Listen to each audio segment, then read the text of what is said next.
There is only one method by which to attain knowledge, that which is called concentration. If you hold a magnifying glass over a piece of paper when the sun is out, very soon the paper will catch fire. This happens because the rays of the sun become concentrated at a single point on the paper through the magnifying glass and build up heat. Concentration helps us to use power to the maximum of its abilities. The chemist who works in his laboratory concentrates all the power of his mind, brings them into focus, and creates magic solutions. The astronomer concentrates the powers of his mind, brings them into one focus, and then throws them into the Milky Way. And then the stars and galaxies give up their secrets to him. Even the lowest shoeblack, if he gives more concentration, will black shoes better. The cook with concentration will cook a meal all the better. In making money, or in worshipping God, or in doing anything, the stronger the power of concentration, the better will the thing be done.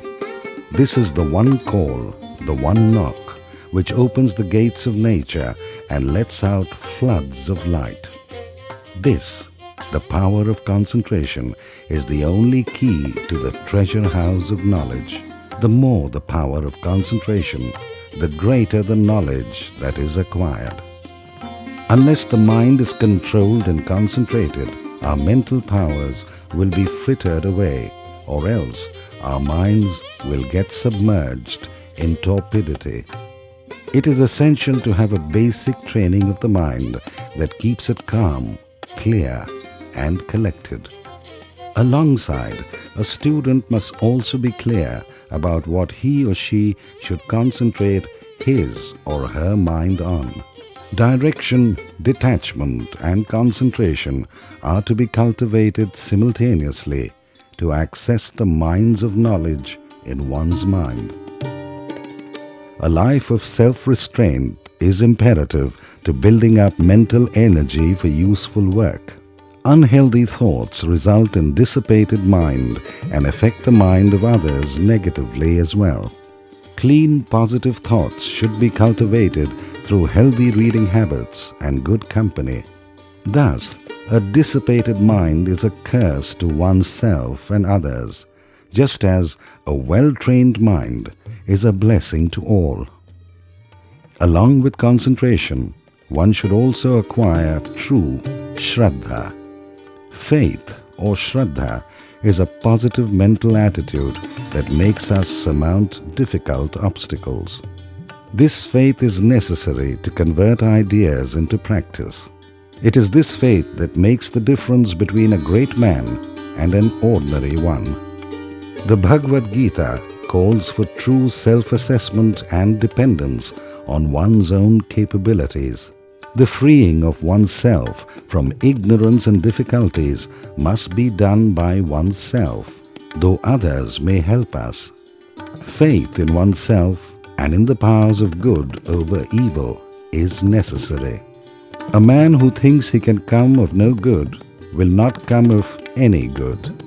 The man who thinks he can come good does better. We are all the children of the same Almighty.